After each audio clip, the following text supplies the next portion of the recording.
এয়া আকাশবাণী গুৱাহাটীৰ মহাবাহু সাধক সুন্দৰৰ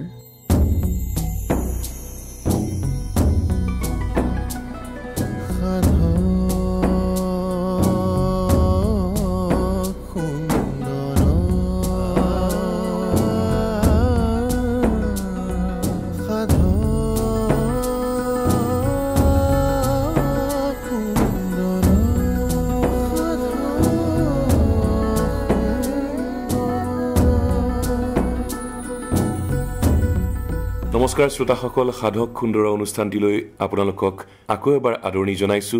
আপোনালোকে জানেই আমি কথা পাতি আছো বিশিষ্ট অভিনেত্ৰী বীণা গোস্বামীৰ সৈতে। তেখেতৰ অভিনয় জীৱনৰ আৰম্ভণিৰ সময়খিনিৰ কথা আমি কিছু পাতিলো প্ৰথম খণ্ডত। আকৌ এবাৰ আমি তেখেতৰ সৈতে কথা পাতিবলৈ বহিছো।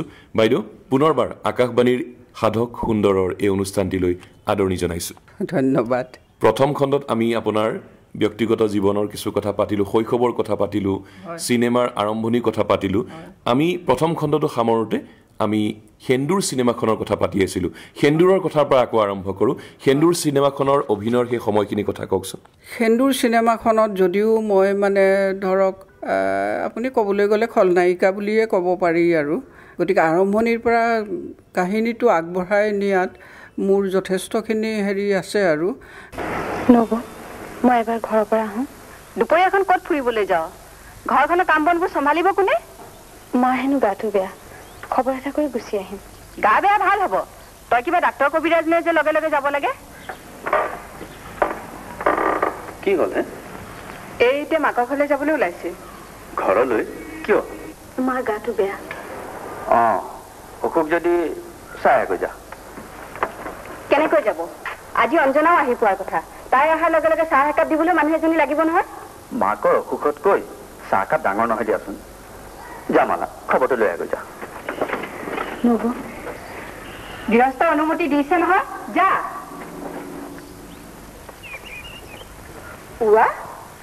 কতে মৰো মই। হেৰো, তই ইয়াত সোমাই মনে মনে কি গিলি আছ? বাইদেৱে দিছে। মই এইখন ধাৰশালা খুলি থৈছো নেকি মগনিয়াত বিলাবলৈ? সেন্দুৰ চিনেমাখন কৰি পেলাই সেইখনো ভাল লাগিছিলে, ভাল কাহিনী এটা। এইটো কাহিনীটো ৰেণু গগৈয়ে মানে তেওঁৰ কাহিনী, সহধৰ্মিনী ৰেণু গগৈৰ কাহিনী। আৰু সেই কাহিনীটোত মই মানে অভিনয় কৰিবলৈ প্ৰথম মই বিদ্যা ৰাওৰ নিচিনা অভিনেত্ৰী এগৰাকীৰ লগত কৰিবলৈ সুবিধা লাভ কৰিছিলোঁ। আৰু তপন দাসো তেওঁ শান্তিপুৰৰে আছিল, আমাৰ মাহঁতৰ ঘৰৰ ওচৰতে আছিলে।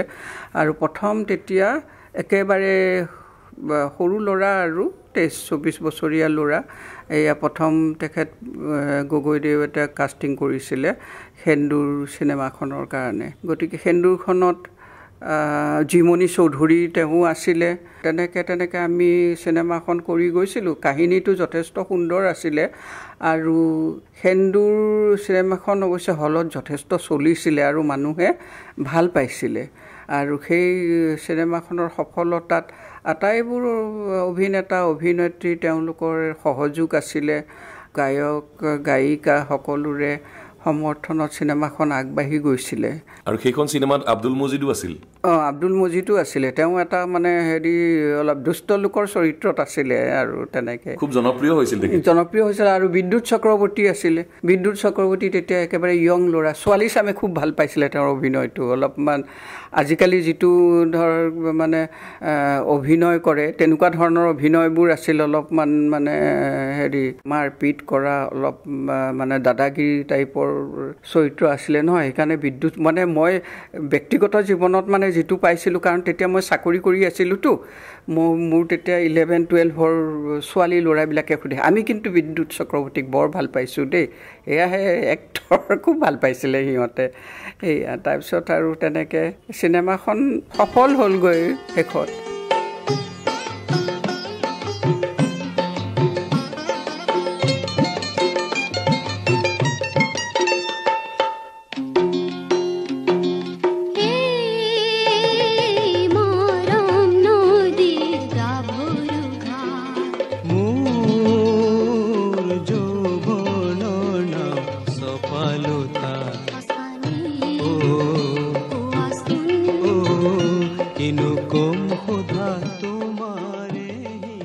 পুলক গগৈৰ প্ৰথমখন চিনেমা খোজ সেইখন ব্যৱসায়িকভাৱে বিশেষ সফল নহল কিন্তু শ্ৰীমতী মহিমাময়ী ব্যৱসায়িকভাৱে সফল হ'ল সেন্দুৰ খুব সফল হ'ল আপুনি সেন্দুৰ চিনেমাখন কৰি থকা সময়ত চাকৰি জীৱনো আপোনাৰ আৰম্ভ হৈছিল একে সময়তে চাকৰি জীৱন মোৰ আচলতে মহিমাময়ী কৰি থাকোঁতেই আৰম্ভ হৈছিলে মানে মোৰ বিয়া হ'ল বিয়াৰ পিছতে সেইখিনি সময়ত কিবা এটা মানে কেইবাটাও বস্তুৰ সংযোগৰ নিচিনা হৈছে ঠিক মই বিটি পৰীক্ষা দি আহিছোঁ বিটিৰ ৰিজাল্ট ওলাইছে সেইখিনি সময়তে তাৰপিছত মোৰ বিয়া হৈছে তাৰপিছত ফিল্মৰ অফাৰ আহিছে আৰু সেই শ্ৰীমতী মহিমাময়ীখন কৰি থাকোঁতে মোৰ চেণ্ট্ৰেল স্কুলত চাকৰিৰ যোগাযোগ হৈছিলে আৰু চাকৰিটো মই পাইছিলোঁ পাই পেলাই মই অকণমান বিপদত পৰিলোঁ মোক যিটো তাৰিখ দিলে মোৰতো শ্বুটিং শেষ হোৱা নাই মই এতিয়া কি কৰোঁ তাৰপিছত আৰু ভাবিলোঁ কি আমাৰ ইয়াতে ৰিজনেল অফিচখন আছে গতিকে তাতে এখন মই এপ্লিকেশ্যন দিওঁ যেনেকৈ মই ফিল্ম এখনত শ্বুটিং কৰি আছোঁ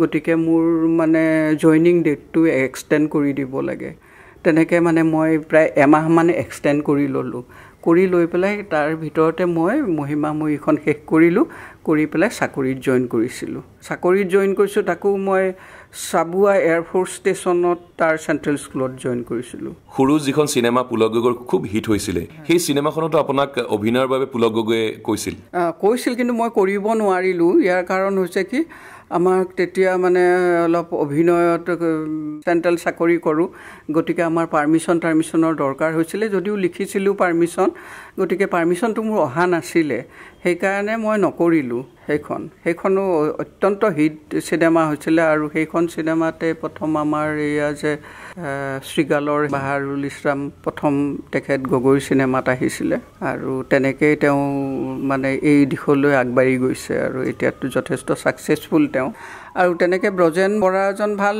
এক্টৰ একশ্যন হিৰো হিচাপে আহিছে সফলতাও লাভ কৰিছে প্ৰথম কৰিলে সাদৈত কৰিলে তাৰপিছত সুৰুজতো তেনেকৈ কৰিলে তাৰপিছত আমাৰ এইখন সেন্দুৰতো কৰিলে সেন্দুৰতো যথেষ্ট ভাল ৰোল এটা কৰিছিলে তপন আৰু ব্ৰজেন বৰা দুইজন বন্ধু আছিলে সেই তেনেকৈ আৰু ভাল এটা কৰিছিলে তেওঁলোকৰ লগত অভিনয় কৰি কেনেকুৱা লাগিছিল খুব ভাল লাগিছিলে আৰু সেইবিলাক তেতিয়া ময়ো যদিও খুব বেছি বয়স হোৱা নাছিলে কিন্তু তেওঁলোকো তেতিয়া সৰু আছিলে আৰু ডেকা ল'ৰা সকলোৰে লগত কথা বতৰা ধেমালি ধুমলা কৰি আমি তেনেকৈ আগবাঢ়ি গৈছিলোঁ কেতিয়াবা আমাৰ ভাৱ হৈছিল যে আমি মানে ইয়াতে কথা ছবিৰ কৰিব অহা নাই যেন চবেই আজৰি সময়ত বহি আমি ইজনে সিজনৰ মানে জীৱনৰ ভাগ লৈছিলোঁ বা আনন্দ ফূৰ্তি কৰিছিলোঁ তেনেকৈ আমি পাৰ কৰিছিলোঁ আৰু পৰিচালক হিচাপে পুলক গগৈ আপোনালোকক কি ধৰণে চৰিত্ৰসমূহ বুজাই দিছিল তেখেতে যেতিয়া মানে ছবিখন আৰম্ভ কৰে তাৰ আগতে আমাক চৰিত্ৰবোৰ বুজাই দিছিলে আৰু কেতিয়াবা তেওঁ স্ক্ৰিপ্টটো দিছিলে যে অকণমান পঢ়ি চোৱা কাৰণ সময়ত হয়তো মানে বুজাত গণ্ডগোল হ'ব পাৰে গতিকে যেতিয়া মানে চৰিত্ৰটো দীঘলীয়া হয় সৰু চৰিত্ৰত বাৰু তেখেতে ইমান এটা কৰা নাছিলে কিন্তু যেতিয়া চৰিত্ৰটো দীঘলীয়া হয় আমাক ভালকৈ বুজাই দিছিলে দি পেলাই মানে তেওঁ সেই আগবাঢ়িছিলে প্ৰত্যেকটোতে আৰু কেতিয়াবা ভুল ভ্ৰান্তি হ'লে বা এইটো তেওঁ বিচৰা মতে যেতিয়া যদি হোৱা নাই তেতিয়া আমাক কৈ দিছিলে যে এইটো এনেকৈ কৰিলেহে ভাল হয় নেকি বা এইটো তেনেকৈ কৰিলে ভাল হয় তেনেকৈ বুজাই দিছিলে পুলক গগৈ যথেষ্ট মানে সহানুভূতিশীল আছিলে সেই সময়ত যি সময়ত আমি ছবি কৰিছিলোঁ চবকে তেওঁ যেন প্ৰডিউচাৰ ডাইৰেক্টৰ ভাৱত অনবৰত মানে অহংকাৰত থকা নাছিলে যেন আমাৰ লগৰে একোজন তেনেকৈয়ে তেওঁ মানে সেয়া কটাইছিলে সেইকাৰণে চবেই মানে যিবিলাক টেকনিচিয়ান আছিলে বা অভিনেত্ৰী আছিলে চবেই কৰি পেলাই ভালেই পাইছিলে তেখেতৰ ব্যৱহাৰত চবেই মুগ্ধ হৈছিলে হাঁহি ফূৰ্তি কৰি থকা মানুহ এজন আছিলে আৰু তেওঁ অনবৰ ধেমালি ধুমুলা কৰি থাকে সুৰুজত যদিও আপোনাক বিচাৰিছিল আপুনি নোৱাৰিলে চাকৰিৰ কাৰণে পৰৱৰ্তী সময়ত আপোনাৰ অনুমতি আহিলনে অনুমতি আহিলে পাছত অনুমতি আহিলে তাৰ পাছত কি চিনেমাত অভিনয় কৰিলে আপুনি আচলতে মই তাৰ পিছত আৰু বেছি চিনেমাত অভিনয় কৰা নাছিলোঁ মৰম নদীৰ গাভৰু ঘাটখনত কৰিছিলোঁ আৰু সেইটো ৰোল মানে সিমান নাছিলে বৰ্ণালী পূজাৰী আছিলে মাক হিচাপে কৰিছিলোঁ আৰু সেইটো অলপমান গেপ আছিলে তাৰ পাছত মনৰে কথাটি ক'লা সিদিনাখন তুমি কিয় আহিম বুলি নাহিলা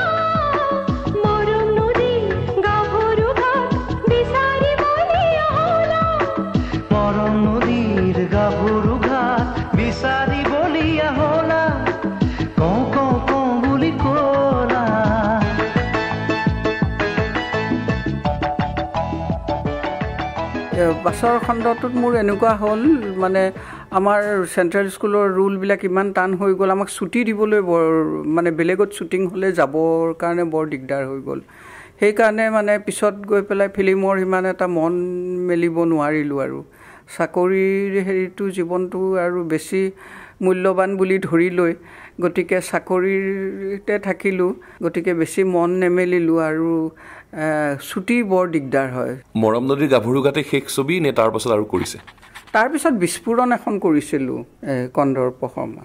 সেই বিস্ফোৰণখন মানে এইটো আমাৰ এজিটেশ্যনৰ ওপৰত কৰিছিলে। হঠাৎ এই বোম টোম ফুটি মানুহৰ প্ৰথম সেই চততে তেনেকুৱা আহিছিলে, মূৰ চুৰ চিটিকি পৰা এনেকুৱা ধৰণৰ হেৰি কৰি সেইখন কৰিছিলোঁ। তাত বিষ্ণু খাৰঘৰীয়াও আছিলে। বিস্ফোৰণত আপোনাৰ অভিনয় জীৱন, বিশেষকৈ চিনেমাত অভিনয় জীৱনৰ সামৰণি পেলালে আপুনি, তাৰপাছত আৰু অভিনয় কৰা নাই? তাৰপিছত আৰু মই অভিনয় কৰিবলৈ আৰু অহা নাই। তাৰপিছত নিজৰ চাকৰিতেই মানে ব্যস্ততাটো হেৰি কৰিলোঁ, কাৰণ কি পিছত গৈ পেলাই আমাৰ এনেকুৱা খুব ষ্ট্ৰিক হৈ গ'ল পিছৰ ফালে, মানে এনেকুৱা হ'লে এদিনৰ ছুটিও দিবলৈ টান পোৱা হৈ গ'ল তেনেকুৱা। গতিকে বাহিৰত শ্বুটিং হ'লে মই যাব নোৱাৰোঁ। গতিকে সেইবোৰ কাৰণত আৰু পিছত মই মানে মনে মনে থাকিলোঁ আৰু ক'ত যোনে যি কৰে কৰি আছে আৰু মই মানে আৰু অলপ আঁতৰি অহাই ভাল বুলি তেনেকৈ মানে অলপ আঁতৰি আহিলোঁ আৰু। এতিয়াও বাইদেউ আপুনি অভিনয় কৰিব পৰা হৈ আছে? মন আছেনে যদি কোনো পৰিচালকে বিচাৰে আকৌ অভিনয়লৈ উভতি আহিবলৈ মন আছেনে আপোনাৰ? অৱশ্যে মই যেতিয়া ৰিটায়াৰ্ড হ'লোঁ তেতিয়া মই ভাবিছিলোঁ যদি কোনোবা পৰিচালকে মাতে তেতিয়াহ'লে মই কৰিম, কাৰণ এতিয়াতো মোৰ কোনো হেৰি অসুবিধা নাই। তাৰ পাছত মই অলপ কিছুমান ঘৰুৱা ফেমিলি জঞ্জাতত কিছুমান পৰি গ'লোঁ। পৰি যোৱাৰ কাৰণে মই মানে নিজৰ ফালৰ পৰা মানে সেইফালে আগবাঢ়ি যাব পৰা নাই। আৰু যিখিনি আচলতে বহুত অভিনেতা অভিনেত্ৰীয়ে ধৰক আমাৰ সাংস্কৃতিক সঞ্চালকালয়ত কাম কৰে, তেওঁলোকৰ প্ৰডিউচাৰ ডাইৰেক্টৰৰ লগত এটা মানে যোগাযোগ থাকে। গতিকে সেই যোগাযোগটো মোৰ কিবা বিচ্ছিন্ন হৈ যোৱাৰ নিচিনা, কাৰণ মোৰ এইটো হৈছে চেণ্ট্ৰেল গভৰ্ণমেণ্টৰ লাইন।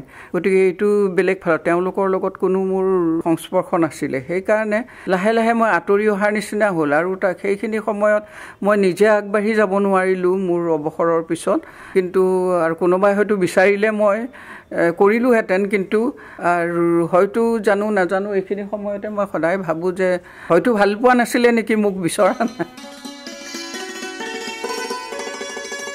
বীণা গোস্বামী বাইদেউ, আপোনাৰ অভিনয় জীৱনৰ চিনেমাত অভিনয় কৰা সময়খিনি কথা আকৌ জানিব বিচাৰিছোঁ। আপুনি কেইবাখনো চিনেমাত অভিনয় কৰিলে, যদি আপোনাক সোধা যায় যে আপোনাৰ অতি ভাল লগা চৰিত্ৰ কোনটো আছিল? তাৰ মোৰ ভাল লগা চৰিত্ৰ মোৰ প্ৰথমতে আছিলে সাদৰীৰ চৰিত্ৰটো, তাৰপিছত শ্ৰীমতী মহিমাময়ী, তাৰ পাছতহে সেন্দুৰৰটো। আকাশবাণীৰ নাটকত অভিনয় কৰাৰ বাইদেউ কিবা অভিজ্ঞতা আছেনে বা তেনেকুৱা কিবা যোগসূত্ৰ হৈছিল নে?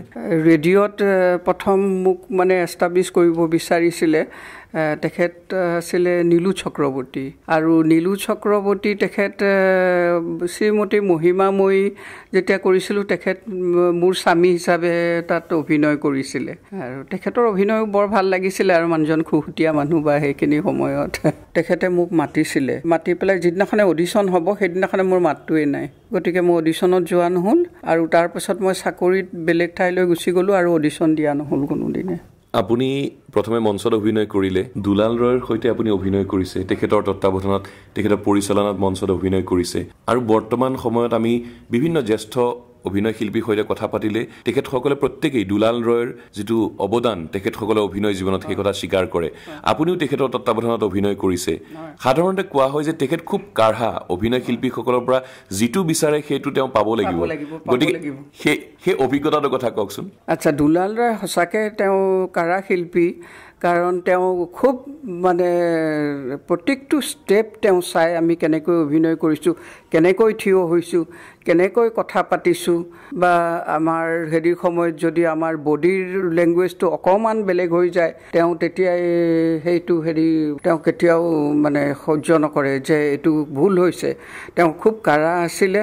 আৰু এটা কথা মই স্বীকাৰ কৰিম যে দুলাল দাই আচলতে অভিনয়ৰ যিটো অভিনয় কি বস্তু, সেই বস্তুটো আচলতে দুলালদৈৰ পৰাই শিকিছোঁ। তেওঁ আচলতে অভিনয়ৰ আমাৰ গুৰু বুলি ক'ব পাৰোঁ। মানে আনৰ কথা মই নকওঁ, মোৰ ক্ষেত্ৰতে মই সেইটো ক'ব খোজোঁ যে মোৰ অভিনয়ৰ গুৰু দুলালদৈ। কাৰণ তেওঁৰ তত্ত্বাৱধানত যিকেইখন মই মঞ্চত অভিনয় কৰিছোঁ, তেওঁ যিখিনি শিকাইছে সঁচাকৈ সেইখিনি প্ৰশংসনীয় আৰু সেইখিনিৰ পৰাই যথেষ্ট কথা শিকিব পাৰিছোঁ। এটা ধৰণে থিয় হৈছোঁ, এই যে তুমি কিয় এনেকৈ থিয় হৈছা, এইটো তোমাৰ চৰিত্ৰটো, তোমাৰ ব্যক্তিত্বটো নষ্ট হৈছে, তেখেতে তেনেকৈ কৈ দিয়ে। গতিকে তেখেত কাৰা হয়, আৰু যিখিনি তেওঁৰ কাৰা হয় সেই কাৰা হৈয়ে তেওঁ যথেষ্ট আমাক শিকাব পাৰিছে। আৰু মই সেইকাৰণে মোৰ 2খন কিতাপ মই উন্মোচন কৰিছিলোঁ, তেতিয়া মই ৰাইজক মানে কৈছোঁ যে এখেত মোৰ অভিনয় গুৰু, আৰু এখেতৰ অধীনতেই মই অভিনয়ৰ যি অলপমান ক খ শিকিব পাৰিছোঁ এখেতৰ পৰাই মই শিকিছোঁ। সেই কথা মই সদায় স্বীকাৰ কৰোঁ। আৰু তেখেতৰ পৰাই আপুনি মঞ্চত যি ধৰণে শিকিলে অভিনয়, চিনেমা কৰিবলৈ যাওঁতেও অন্তত বহুখিনি ক্ষেত্ৰত আপোনাক সেই কথাখিনিয়ে সহায় কৰিলে? নিশ্চয় সহায় কৰিছে। তেখেতৰ সেই অভিনয় কৰিবলৈ যাওঁতে সেইখিনি কথা মনত পৰে। যদিও মঞ্চ অভিনয় বা কথাছবিৰ অভিনয় দুয়োটা অকণমান বেলেগ হ'লেও সেইখিনিতে মানে আচল অভিনয়ৰ যিটো মানে সূত্ৰ সেইটো আৰু বেলেগ নহয়। সেইখিনিৰ পৰাই আমি শিকিব পাৰিছোঁ। তেখেতে যিখিনি শিকাইছে সেইখিনি হাড়ে হিমজুৱে শিকিছোঁ। আৰু আপুনি পুলক গগৈৰ চিনেমাতেই অভিনয় কৰিলে, আন পৰিচালকে বা প্ৰযোজকে আপোনাক নিশ্চয় বিচাৰিছিল সেই সময়ত অভিনয়ৰ বাবে? মানে মোৰ কথাটো কেনেকুৱা হ'ল, প্ৰথমতে মই যেতিয়া পুলক গগৈৰ ছবিত অভিনয় কৰিছিলোঁ, কৰাৰ পিছত হয় মোক বিচাৰিছিলে, বহুতেই বিচাৰিছিলে, কিন্তু মই তেতিয়া গুৱাহাটীত এভেইলেবল নাছিলোঁ। আৰু মই তেতিয়া চাবুৱা এয়াৰফ'ৰ্চ ষ্টেচনত, তেতিয়া মই কেন্দ্ৰীয় বিদ্যালয়ত মই প্ৰথম চাকৰিত সোমাইছোঁ। গতিকে কিছু বিচৰা সংবাদটো মই নেপাইছিলোঁ। বহুতৰ যোগেৰে বিচাৰিছে, নাই তেওঁ এতিয়া ইয়াত এভেইলেবল নহয়, তেওঁ বেলেগত থাকে, তেওঁক নেপাব, এনেকুৱা ধৰণৰ কথা কিছুমানৰ কাৰণেও মোৰ সংযোগটো তেতিয়া বিচ্ছিন্ন হৈ আছিলে। অভিনয় কৰিলে, চাকৰি কৰিলে, চাকৰি অৱসৰৰ পাছত আপুনি সাহিত্য কৰ্মতো জড়িত, আপোনাৰ কিতাপ প্ৰকাশ পাইছে, আৰু আপুনি সাহিত্য সভাৰ সৈতেও জড়িত, সমাজৰ বিভিন্ন কামত জড়িত, সেই সম্পৰ্কে কওকচোন অলপ। মই যেতিয়া অৱসৰ গ্ৰহণ কৰিলোঁ, কেইবছৰমান মোৰ অলপমান মানে ঘৰুৱা কিবা অলপ অশান্তি বা ঘৰুৱা সমস্যাৰ কাৰণে মই একোতেই যোগ দিব পৰা নাই, না অভিনয়ত গৈছোঁ নে মই সাহিত্যৰ গৈছোঁ। কিন্তু মোৰ গল্প, কবিতা এইবোৰ লিখাৰ প্ৰতি এটা মোৰ আগৰ পৰাই ধাউতি আছিল। নাজানো, সেইটো হয়তো আমাৰ বংশগতও হ'ব পাৰে। মোৰ বংশৰ মানুহবিলাক প্ৰায়ে লিখে। এতিয়াও যিজন মানৱেন্দ্ৰ গোস্বামী এজন লিখে যে তেওঁতো মোৰ ভতিজা ল'ৰা হয়। গতিকে তেনেকৈ মানে আমাৰ সকলো মানে হেৰিবোৰ লিখা আছে। মোৰ দাদাহঁতেও সেইবিলাক মেগাজিন উলিয়াইছিলে, লিখিছিলে। তেওঁ অজিত ভূঞাৰ আণ্ডাৰতো কাম কৰিছিলে, আজি পেপাৰত, তেনেকৈ আছিলে। গতিকে লিখাটো আমাৰ এটা মানে অকণমান তেজত থকা বুলিয়ে কওঁ, ভাল লিখোঁ বেয়া লিখোঁ, কিন্তু মানে সেই ইচ্ছাটো মনত খুবেই আছিলে। মই যেতিয়া মানে চাকৰিত আছিলোঁ তেতিয়াও হৈছিলোঁ। অৱসৰৰ পিছত মোৰ বহুতো মনত পুহি ৰখা গল্প কিছুমান আছে, সেই গল্প কিছুমান, কাহিনী কিছুমান আছে, সেইবিলাকক মই প্ৰকাশ কৰি উলিয়াব লাগিব। তাৰপিছত তেনেকৈ ভাবি অৱশ্যে মই আৰম্ভ কৰোঁতে দেৰি কৰিলোঁ। মই এখন উপন্যাস লিখিছোঁ, সেইখন 375 পৃষ্ঠাৰ, সেইখনৰ নাম এই বাটেৰে ধুমুহা আহে। আৰু সেই এখন লিখিলোঁ, আৰু তাৰপিছত লিখিছোঁ এখন গল্প, 31টা গল্প আছে তাত, সেইখনৰ নাম বৈশালী।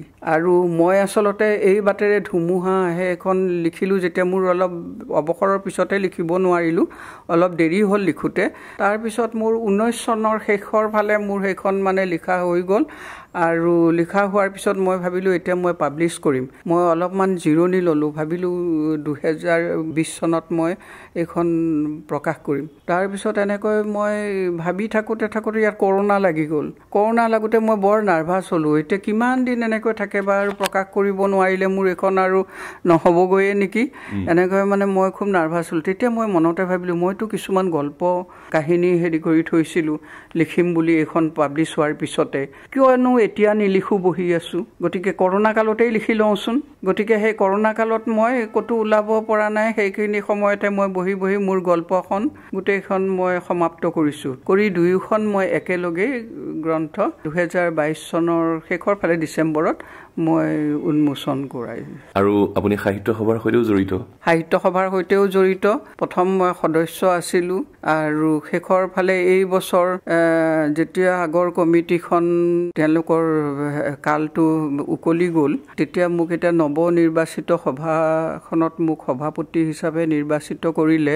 গতিকে এতিয়া বৰ্তমান 2025 চনৰ পৰা 27 চনলৈ মই 24-25-26লৈকে মই বেলতলা সাহিত্য সভাৰ স্বৰ্ণ শাখাৰ সভাপতি হিচাপে এতিয়া কাৰ্যভাৰ গ্ৰহণ কৰিছোঁ।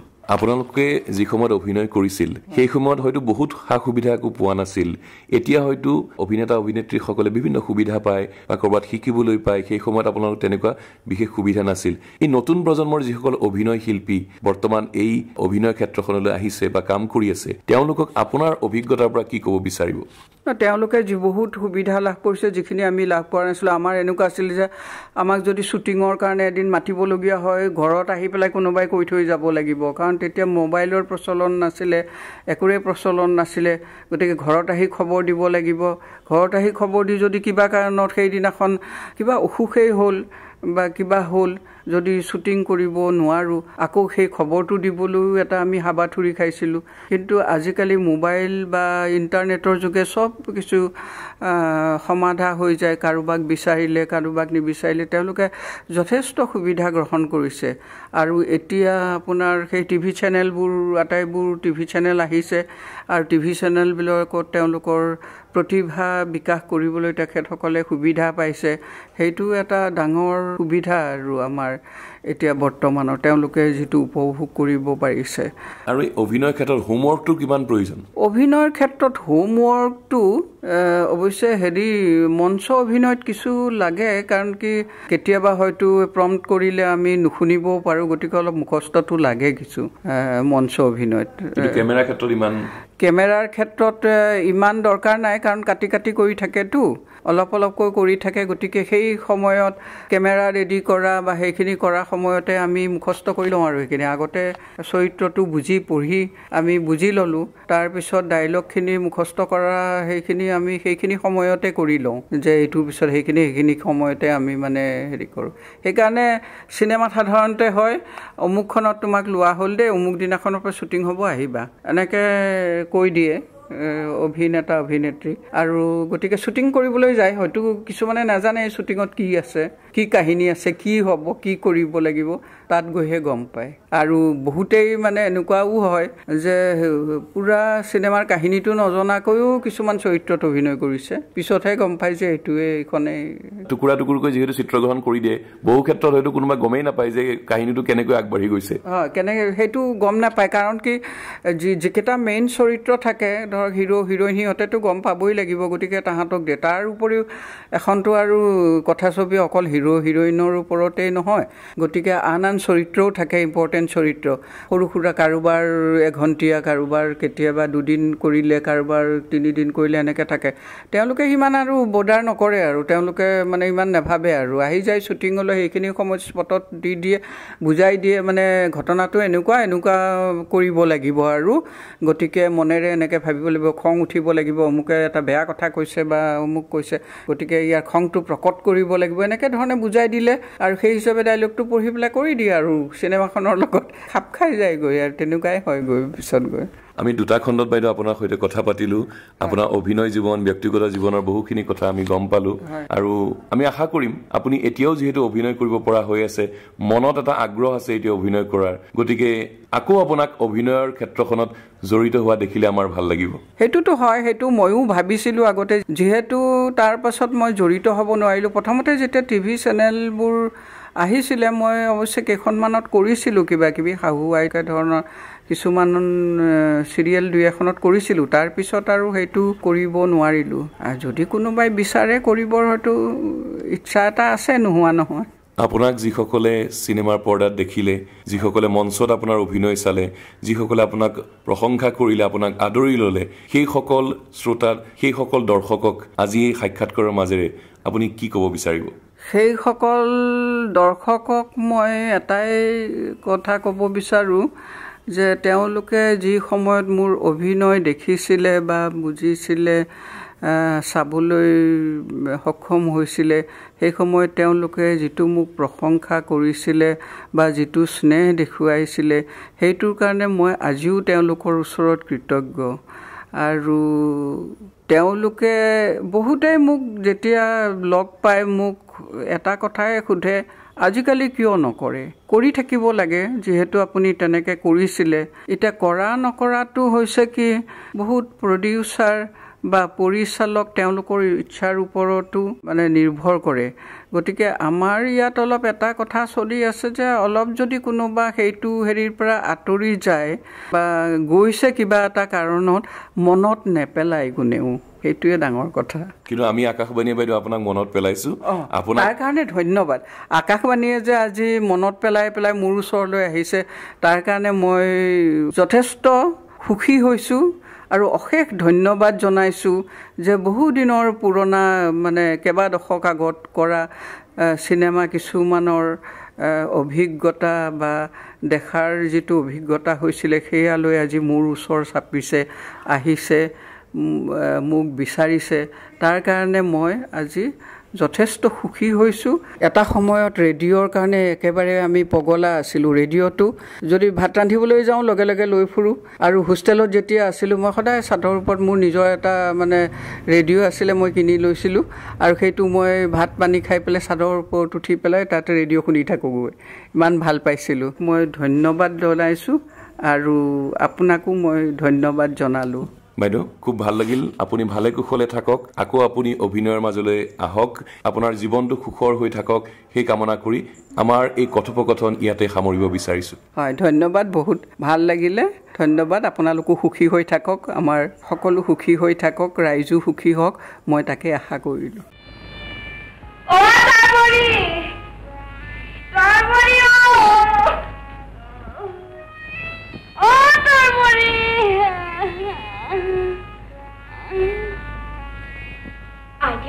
কি হল আপোনাৰ হবলৈ আৰু কি আছে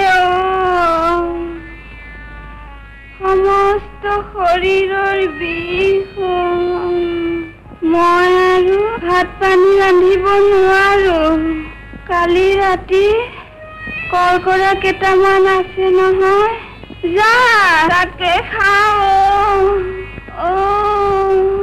নবীনক মাৰ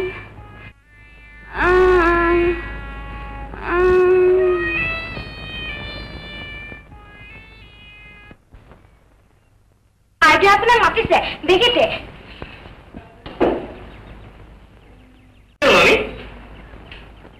তুমি কি কৰিছিলা ছবি আঁকিছিলো মোনে দিলে টুলটুলাৰ ওপৰত লুকাই থৈছিল মামি নবীন তুমি আহিছিলা হয় পিছে তোমাক আৰু ৰান্ধি বাঢ়ি খুৱাব পৰা আশা নাই মই যেতিয়া বেমাৰ পৰো বহুত দিন পৰো তোমাৰ বৰ কষ্ট হ'ব হৈছে কি বিষ সমস্ত শৰীৰৰ বিষ মূৰৰ কামোৰণি মামালৈ খবৰ দিলি নালাগে নবীন নালাগে মামাৰ আহিলে সেই টকা পইচা এসোপাৰ খৰচ তুমি তেন্তে ঘৰলৈকে যোৱা অন্তত ভাত মুঠি পাবা মোৰ কথা আপুনি চিন্তা কৰিব নালাগে